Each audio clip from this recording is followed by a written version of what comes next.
A mí me parece muy importante que cuando hayan transformaciones o cambios, es muy importante dotar como de sentido ese cambio, o sea, fijar como cuál es, o construir cuál es ese propósito que tienes en ese cambio, no solamente qué quieres hacer, sino qué quieres lograr, cuál es ese como ese propósito superior. Te da a ti una comprensión y un entendimiento de por qué te debes mover y hacia qué fin te vas a mover. ¿Qué vas a ganar tú durante este cambio? ¿Qué va a evolucionar? Pero ¿qué vas a perder? Porque sobre esas pérdidas hay que conversar, hay que decantar, porque no necesariamente tienen que ser esas cosas que te aten, sino que también te permita como hacer ese proceso de duelo para soltar. Si haces ese tipo de declaraciones, yo creo que es más fácil que el líder se involucre, participe y te movilice ese cambio. En cada episodio de Navegantes descubrimos estrategias innovadoras para impulsar el talento y ayudar a las empresas a evolucionar en un entorno en constante cambio. Este es el podcast de Bitácora, el software de nómina que se anticipa a cambios legales y gestiona todas las novedades de tus empleados. Cierra la nómina fácilmente y sin ajustes contables. Nuestra misión es impulsar la transformación de Colombia desde los lugares de trabajo, creando un futuro más eficiente y humano, donde cada organización prospere sin complicaciones. Prepárate para navegar hacia nuevos horizontes. Comencemos este viaje juntos. Hola navegantes de Bitácora, bienvenidos a un nuevo episodio de nuestro podcast. Hoy hablaremos sobre el liderazgo adaptativo y gestión del cambio para la transformación y crecimiento empresarial. Exploraremos cómo fomentar la resiliencia y guiar equipos en tiempos de incertidumbre.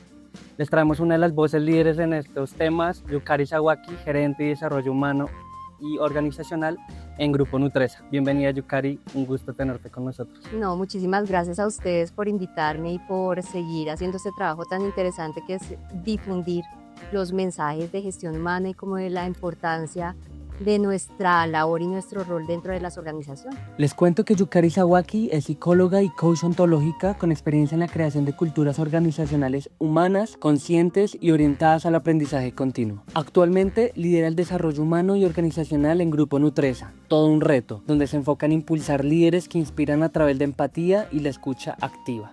Nutresa es una de las compañías más grandes de alimentos en América Latina, con presencia en 17 países y marcas emblemáticas como Zenú, Doria y Cream Helado. Además, ha sido reconocida durante 14 años consecutivos como una de las empresas más sostenibles del mundo. Tu enfoque ha sido siempre el de generar un cambio positivo y humano en las organizaciones. ¿Cuál fue ese primer trabajo que tuviste? ¿Y cuál fue lo que te motivó inicialmente? ¿Y cómo pues ha evolucionado esa visión durante este tiempo que ha pasado? Bueno, yo te cuento que creo que nada pasa por casualidad en la vida, pero yo inicio y mi primer empleo es en la música. Yo creía que mi camino real era ser una pop star. Siempre me ha gustado cantar y mi instrumento ha sido la voz. Entonces, en algún momento construimos con unas compañeras un grupo musical, buscamos una manejadora en ese momento y comenzamos no sé, a componer canciones, melodías y a salir a escenarios para como experimentar cómo era ese mundo. Nos comenzamos a entrenar la voz, técnica vocal, en temas de danza para mirar a ver si ese proyecto podía culminar. Sin embargo, pues nos pareció un poco complejo el entorno para prosperar en todo esto que era la música, no conocíamos muy bien.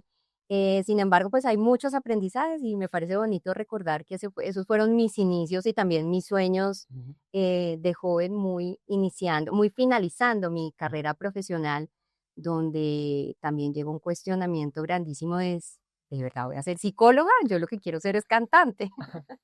Pero bueno, ya ha ido evolucionando muchísimo, siento que agradezco mucho ese periodo de mi vida porque me trajo muchas habilidades, sobre todo en temas de comunicación, de cómo mantener una audiencia viva, atenta, entusiasta, cómo captar la atención de los demás. Y también me dejó muchos aprendizajes porque es algo a lo que ya no me dedico como profesión, pero sí como hobby, y esas Ujú. cosas te quedan, y para mí los hobbies son una parte muy importante de mi vida. Claro. Y ahora tu instrumento también sigue siendo tu voz, también tu oído, en cuestión de que pues, le das también la voz a los empleados, ¿no? Pues para generar nuevas culturas que se transformen y que se construyan entre sí, ¿no?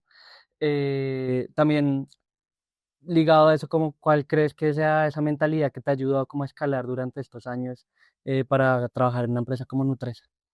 Yo creo que la mentalidad, mira desde lo que te contaba de la música, tal vez era un tema demasiado incierto para hace mucho tiempo atrás, no voy a mencionar Ujú. qué año, pero era un tema donde no teníamos el conocimiento, no teníamos la experiencia, pero sí teníamos como el entusiasmo, las ganas de explorar y curiosear qué era ese ambiente. O sea, yo creo que en este momento yo digo, tengo la fortuna de haber dicho eso, lo quise hacer, lo hice, tal vez no funcionó, me quedaron algunos aprendizajes que puedo capitalizar, no solamente para la música, sino para mi vida personal, para mi vida profesional. Entonces, yo creo que es como un mindset de curiosidad, de no importa, lánzate, así no funcione, está bien, siempre de esas cosas que no funciona, algo vas a sacar provecho, y así lo hice.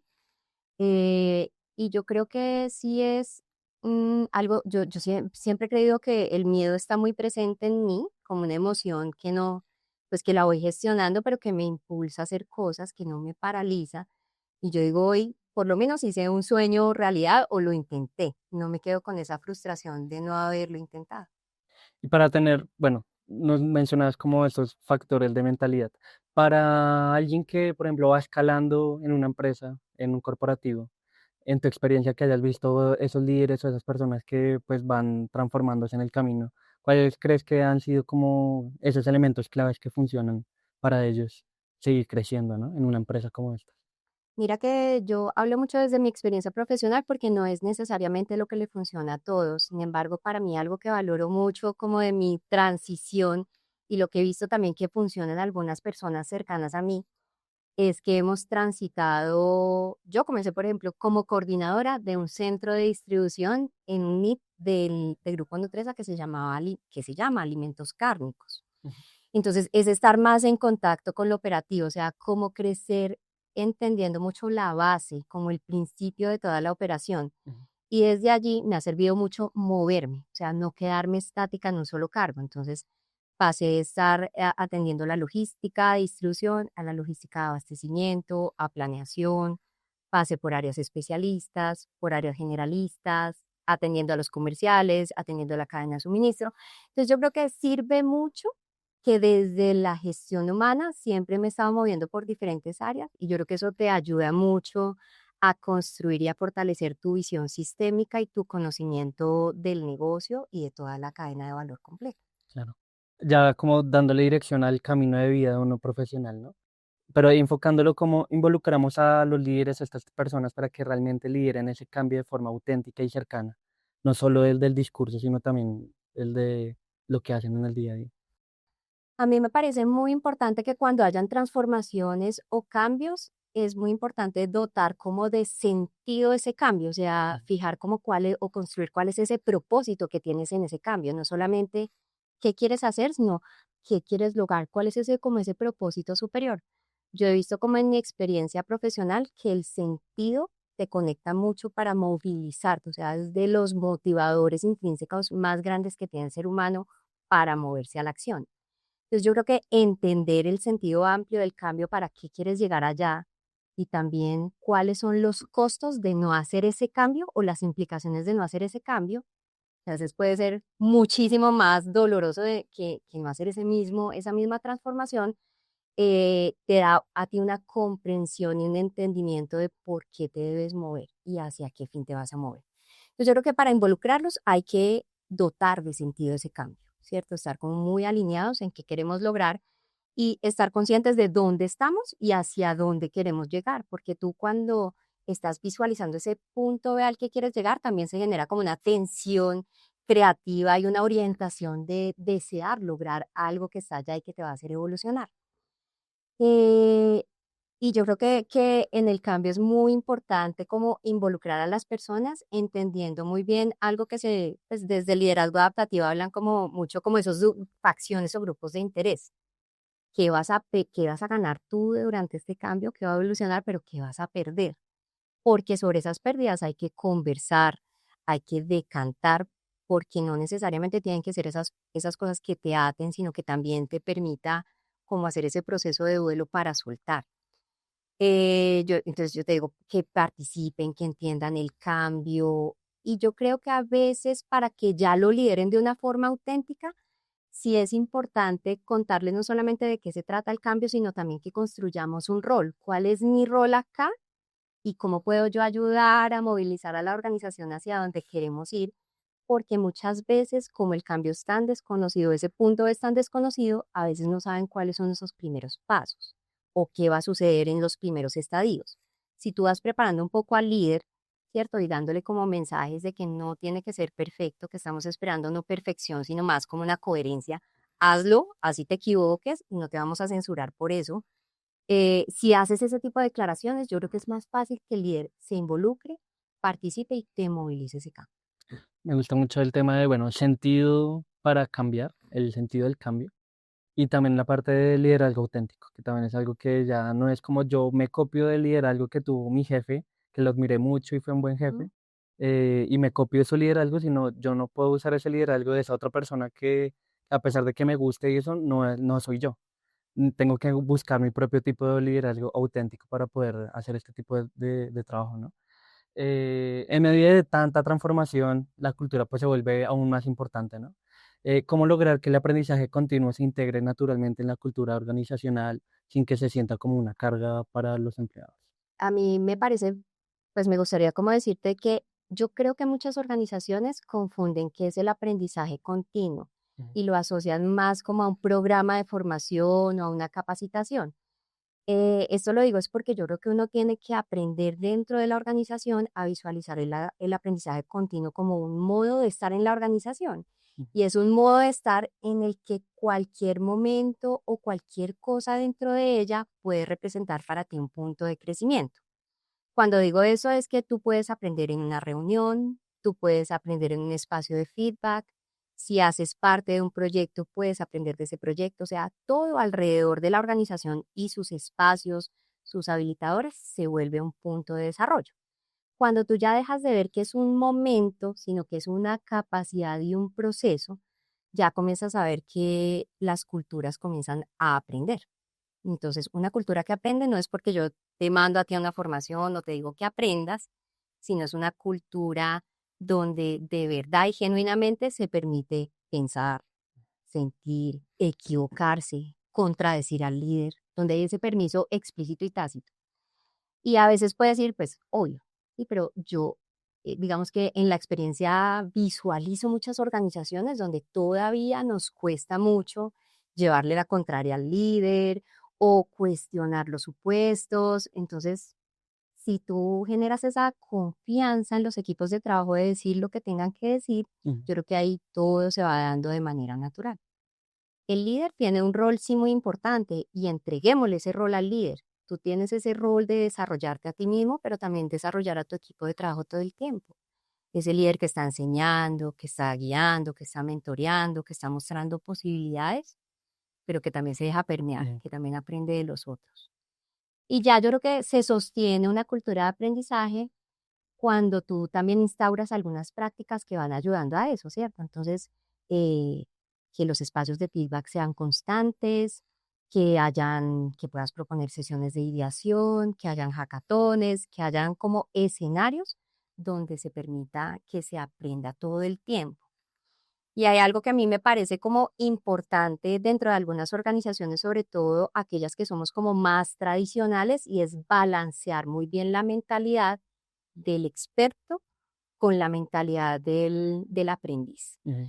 ¿Por qué? Yo no quiero satanizar a los expertos porque los expertos tienen un conocimiento técnico que las organizaciones necesitan, es como su know-how.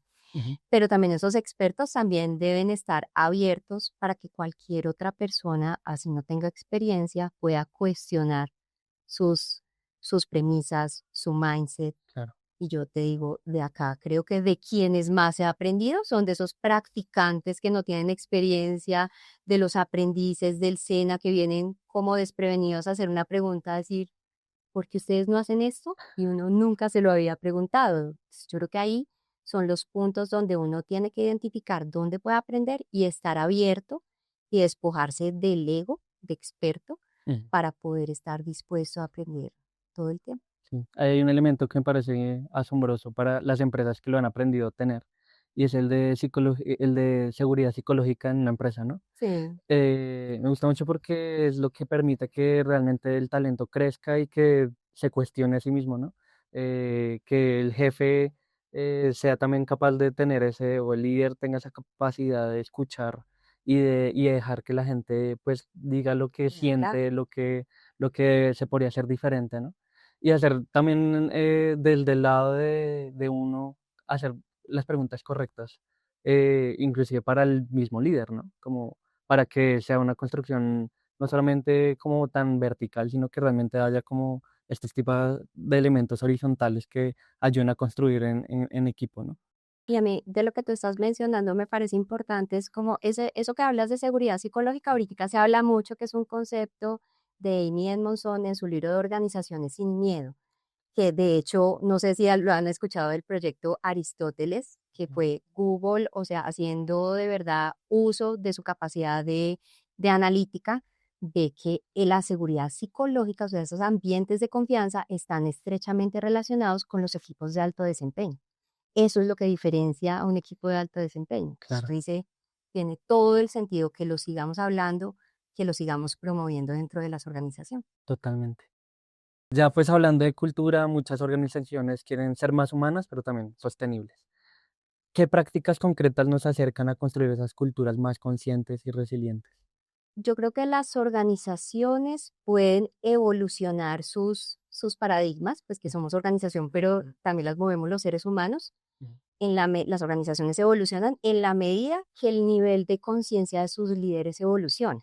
ujú, ¿Sí? Entonces, si tú quieres transformar, el primero que tiene que transformarse es uno mismo como líder y también preparar a los líderes para que eleven sus niveles de conciencia. ujú. Yo creo que eso es lo que va permitiendo y si tú vas preparando a los líderes para eso, eso te va a permitir transitar muchísimo más fácil los cambios, entenderlos.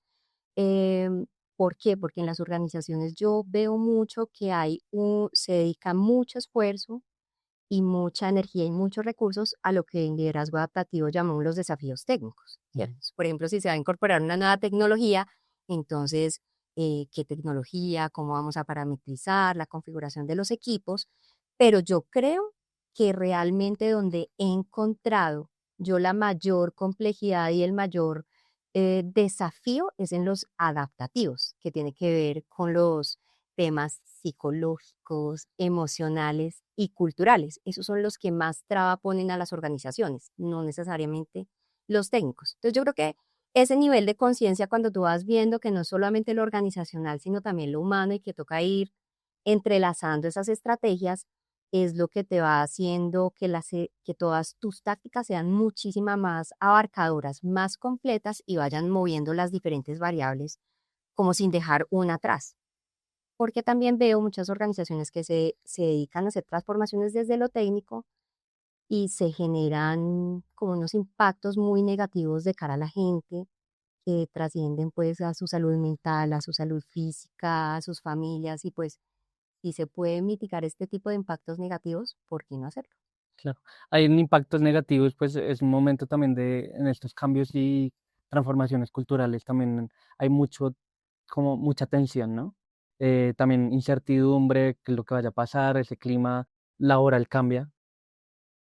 ¿Qué estrategias te han funcionado para contener emocionalmente a los equipos y al mismo tiempo mantener su foco y productividad? En un momento en que todo está a caos, hay problemas, van a, no sé, quitar un producto de la empresa, ese tipo de cosas como... Mira, yo creo que cuando que a los seres humanos hay emociones como naturales y nosotros parte de lo que nos ha servido mucho es explicarle qué nos pasa en tiempos de cambio, ¿cierto? Tú transitas una curva de aprendizaje o una curva de emociones donde vas a estar tenso, vas a estar estresado, hay negación, confusión. Y yo siento que esas emociones son naturales y se deben dar. O sea, como que ahí no deberíamos hacer nada a menos pues que la emoción ya se desborde, ¿cierto? Entonces, si hay estrés, es normal. O sea, tú también como líder tienes que entender que son procesos no solamente técnicos, sino humanos y que esas son emociones naturales. Si yo veo a mi gente, por ejemplo, que está en duelo porque le están diciendo ya no puedo utilizar esta tecnología y arranquemos de cero por otro lado, es muy normal que la gente pueda sentir tristeza porque está soltando algo que le gustaba, a lo que ya estaba acostumbrado. Y yo digo, si no está triste o si no está estresado, pues sería muchísimo más raro para mí. Entonces hay que validar esas emociones, pero ayudarle a la gente a transitar esa curva. ¿Qué hacemos nosotros como líderes? Que esa curva no se vuelva tan profunda, ¿cierto? Que esas emociones no se vuelvan permanentes hasta volverse un estado emocional, sino que se transite hasta llegar. Tú cómo llegas a la ambición y al lograr y al deseo de soñar que pueda haber algo mejor, algo más centrado en el usuario, en el cliente, que pueda hacer una solución mejor. Entonces, ¿qué sirve en ese momento? Hablar mucho como líder de cómo nos recuperamos y cómo descansamos. Entonces, ejemplo, si hay jornadas de trabajo, tú como líder, ¿cómo estás promoviendo que hayan breaks, que hayan descansos, que hayan pares para que la gente pueda respirar un momento y volver a retomar? Hay un factor como de, bueno, de bastante de escucha hacia el empleado, del líder al empleado. Hay una parte de me preocupo por tu bienestar y el otro de motivación, cómo lo podrían trabajar ellos. Hay como dos pedazos Mm, cuando tú dices motivar a las personas, porque yo siento que uno de los roles del líder sí es parte de motivar y del engagement de los empleados, de su compromiso, ¿cierto? ujú, No hay nada más desmotivante que yo te pida a ti que cambies en algo y yo soy el que no cambio, ¿cierto? O si tú haces algo bien y yo no te lo reconozco, entonces sí es muy rol del líder. Pero también hay una parte que es tu cuota, ¿cierto? Es tu empoderamiento. Es como tú también te motivas per se con lo que estás haciendo, si eso se alinea con tus pasiones, con lo que quieres hacer. Porque si no, también ahí hay como una incoherencia. También deberías también uno ayudarte a buscar o tú mismo buscar hacia dónde orientarte, donde puedas estar como más motivado ujú. y así mismo logres unos resultados diferentes. No sé si a eso te haces referencia. Sí, O sea, hay una parte del rol del líder, una parte también automotivación. de los empleados. Algo fundamental en todo este camino de la empatía es cómo convertir la escucha, la empatía, el bienestar en pilares reales del liderazgo. ¿Cómo se convierte esto no solo en buenas intenciones, sino realmente en algo que se pueda aplicar en la empresa? A mí algo que yo menciono mucho es cómo liderar no solamente desde la cima, sino liderar desde el terreno. Mm, Me parece importante el acercamiento genuino a los empleados, a tu equipo de trabajo para escuchar. Cuando tú hablas de empatía, no significa todo decirle sí, a todo comprenderte, sino empatía también a veces es solamente escuchar, es solamente acercarte a conversar, es acercarte a entender. Yo creo que por un lado es importante que el líder entienda que ese es un rol fundamental dentro de los equipos de trabajo y que lo aplique, porque es que realmente si tú no estás cerca de tu equipo de trabajo no vas a poder entender muchas cosas, por ejemplo, cómo distribuyo el trabajo, quién tiene talento para qué, quién está atravesando por problemas. Entonces yo creo que eso es no solamente por un sentido de humanidad para que lideremos desde lo humano, sino también porque eso se va a ver reflejado en los resultados. Cuando entendemos ese match, mm. del tema de cómo lo humano se conecta con la productividad, yo creo que eso cambia el sentido del para qué lo estoy haciendo de ese modo. Ya de estos años, Yukari, en tu experiencia en Nutresa, de pronto alguna anécdota que quieras contarnos de algún líder o de alguna historia que recuerdes de este camino que te gustaría compartir de la audiencia. Sí, varias. Mira, por ejemplo, nosotros en una época dijimos, vamos a hacer una cultura más innovadora, más ágil, formamos a todo el mundo en temas lo sensibilizamos en la importancia de metodologías de innovación, de agilidad y de todo. Y cuando llegan a la organización se encuentran con políticas restrictivas, con prácticas muy burocráticas. Entonces uno ahí, por ejemplo, es la anécdota. ¿Para qué forma tanta gente si no voy caminando con el tema de movilizar lo humano, pero no móvil organizacional? Entonces mira que ahí dice uno, la embarré, ¿cierto? Varios como metidas de pata. Otra vez dijimos, vamos a formar varios coach ágiles para que se metan dentro de los proyectos organizacionales y puedan también hacer que esto sea más efectivo. Entonces se formaron un pool de profesionales para que fueran coach ágiles. A la vuelta del tiempo, nadie los utilizaba, ¿cierto? Nadie requería de sus servicios porque todo el mundo estaba acostumbrado a que los proyectos los llevaba con su propio equipo de trabajo. Entonces me dice, otra metida de pata, ¿cierto? Formé un agente, pero no habilité a toda la organización para que se acostumbre a hacer las cosas diferentes y esté acostumbrado a que una nueva persona llegue a su equipo de trabajo. Entonces, mira que hay como varias metidas de pata y un acierto, pues tampoco es todo metida de pata.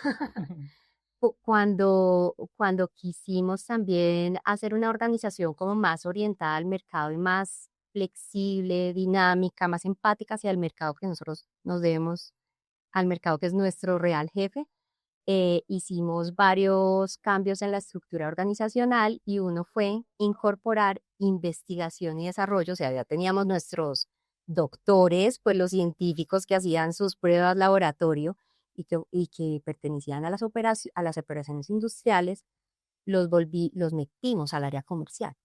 Entonces los acercamos muchísimo más al mercado para que tuvieran información más rápida, estuvieran más sensibles a todo el feedback del mercado y pudieran comenzar a transformar lo que veían ellos del desarrollo del producto.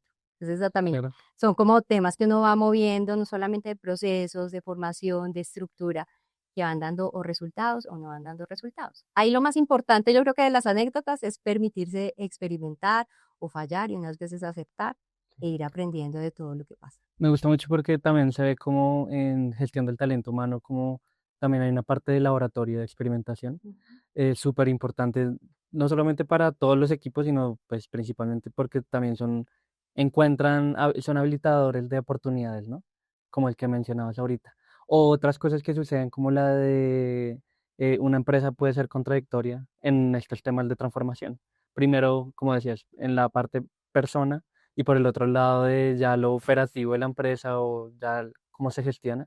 Entonces es súper valioso por ese lado. Entenderlo también para las empresas creo que es súper valioso. Y ya como para ir cerrando, hay una pregunta que nos encanta hacer y es, ¿qué tema sientes que deberíamos estar conversando en la mesa de los líderes del talento humano hoy? Yo creo que cada vez las voces, y también mira que gracias a estos espacios, las voces de todo lo que es desarrollo humano organizacional va cogiendo mucho más fuerza, porque a veces en su profundidad como que no se entiende muy bien cuál es la labor, ¿cierto? Y la importancia de la labor y de la agregación de valor. Y yo pienso que afortunadamente se han comenzado a hablar de muchos temas que eran muy tabú. Sin embargo, a mí hay uno de los que yo siento que no escucho mucho hablar y es sobre hoy un fenómeno que me parece que es complejo y es la falta de atención y de concentración de las personas. Yo he leído varios estudios, hay uno de la Universidad de California que dice que hemos perdido concentración y que esto se incrementó desde la pandemia y que tiene que ver con muchas cosas como los cambios del scrolling infinito, las redes sociales, pero si tú no estás atento, mira lo que dice esta investigación, dice que podemos en el día cambiar hasta 566 veces de actividad. O sea, Ujú. que el cerebro, o sea, es 566 es como loco, el cerebro está acostumbrado a que tienes que tener mucho estímulo, entonces se está desconcentrando constantemente. Ujú. Mira, otra cosa que dice, cuando tú te desconcentras y quieres volver a tomar el rumbo de lo que estabas haciendo, el cerebro como que se enfría y para volver a calentarse y tomar el hilo se puede tardar hasta 30 minutos. ¿Sí? Y otro dato de los estudios de investigación que son reales es cuando tú te distraes, hay como una cierta desconexión cerebral, porque esto sí es neurociencia, se te desconecta la corteza prefrontal. La corteza prefrontal es la que te lleva a ti a tomar decisiones racionales. Entonces yo digo, si tú no estás atento, a mí en muchas mentorías me dicen, ay, yo cómo hago para ser más estratégico. Yo le digo, primero ponga atención, porque si usted no pone atención, ¿qué va a conectar? La base del pensamiento estratégico es conectar. ¿Qué vas a conectar si no has puesto atención? No, ¿qué hago para ser más creativo e innovador? Ponga atención, ¿cierto? Porque si usted no escucha la realidad del cliente, las necesidades del mercado, pues qué soluciones innovadoras vas a llevar si no has entendido bien. Y yo creo que muchas de las bases del talento y de las competencias organizacionales están basados en la atención, en la concentración y en la capacidad de estar presente para el otro. Y yo siento que el impacto es tremendo, peor cuando se habla del líder. Tú te imaginas un líder que no esté presente, que no te esté hablando a ti a los ojos, sino que esté con una pantalla, que no te esté escuchando, que no esté atento al entorno, a sus empleados. O sea, a mí me parece devastador los resultados. Creo que esto, incluso si uno lo traslada y lo cuantifica de cuánto costo, o sea, cuánta pérdida podría tener en productividad la organización, yo creo que nos sorprendemos todos, nos vamos de para atrás y decimos, primero organicemos esto antes de. Me parece que es uno de los problemas y los fenómenos que estamos más enfrentando. Y yo ya creo que no es cuestión de que nos inventemos metodologías para que capturen y que todo el mundo esté llamando la atención y todo, pero también tiene que ver del ser humano de estar en su atención plena, más en el aquí y en el ahora. Y yo siento que todavía no hemos hablado mucho de eso. Entonces, imagínate, yo te digo a ti, ¿cuántas formaciones hacemos? Pero tú no prestas atención, yo pierdo mi dinero formándote porque la mitad de las cosas no le pusiste atención. Entonces, yo creo que en eso tenemos que reflexionar mucho, hablarlo un poco más, porque hoy creo que más en mis procesos de selección, yo más que un pensamiento estratégico, yo estoy valorando mucho que la persona sea capaz de focalizar y tener presencia. Súper. Me encanta, ya veo hasta como una campaña de la empresa y es ponga atención. Me encanta, Yukari.